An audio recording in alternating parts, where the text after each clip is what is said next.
నా కంపెనీ పేరు యూనిక్స్. ఇక్కడ కంపెనీ ఫౌండర్ మనమే, కంపెనీ వర్కర్ కూడా మనమే. So everything is handled by us. DCM వచ్చింది, బంకర్ బెడ్స్ అయితే క్లయింట్ కి సబ్మిట్ చేయాలి. ఇక లోడింగ్ టైమ్ లో అలసిపోయింది, 2 minutes బ్రేక్.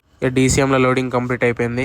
అక్కడ నుంచి హే యూనిక్స్ లెట్స్ గో కోకాపేట్. ఇక మన లొకేషన్ నుంచి కస్టమర్ లొకేషన్ కి ఆల్మోస్ట్ 80 kilometers వచ్చింది. ORR నుంచి ఎగ్జిట్ వచ్చింది, కస్టమర్ లొకేషన్ కూడా వచ్చేసింది. High 1 convention, Hyderabad largest convention hall. Sir YouTube లో మన వీడియో చూసి నా రిక్వైర్మెంట్ ఇది, మా వర్కర్స్ కోసం పడుకోవడానికి బంకర్ బెడ్స్ కావాలి అని చెప్పారు. ఈ కాళ్ళనే మనమైతే ద బెస్ట్ ప్రైస్ ఇచ్చేసి డీల్ అయితే క్లోజ్ చేసాం. టోటల్ 40 members వర్కర్స్ కోసం 20 బంకర్ బెడ్స్. మీరు నా ప్రీవియస్ వీడియోస్ లో చూసినట్టే same 16 gauge 12 mm plywood, black matte, powder coating, 12 mm nut bolt fitting. ఇక కన్వెన్షన్ హాల్ అయితే కళ్ళు చెదిరిపోయేలా ఉంది వర్మ, చాలా పెద్దగా ఉంది. ఇక మన ఫిట్టింగ్ అయితే 70% కంప్లీట్ అయిపోయింది. అప్పటికి టైం అయితే 8:58 అవుతుంది. ఇంకా ఒక 15% వర్క్ అయితే పెండింగ్ ఉండే, ఇక అదైతే ఇవాళ కంప్లీట్ చేసిండే. ఫైనల్లీ ఫిట్టింగ్ అయితే కంప్లీట్ అయింది గైస్. చూడండి మన ప్రోడక్ట్ ఎంత బ్యూటిఫుల్ గా ఉంది కదా. ఈ ప్రోడక్ట్ అయితే రఫ్ గా వాడుకోవచ్చు. 10-15 years బ్యాక్ ఇచ్చిన కస్టమర్స్ అయితే ఇంకా వాడుతున్నారు. There are 0 complaints. Strength check చేయడం కోసం చిన్న సెల్ఫ్ టెస్టింగ్. ఎవరికైనా అవసరం ఉంటే షేర్ చేయండి, సపోర్ట్ చేయండి.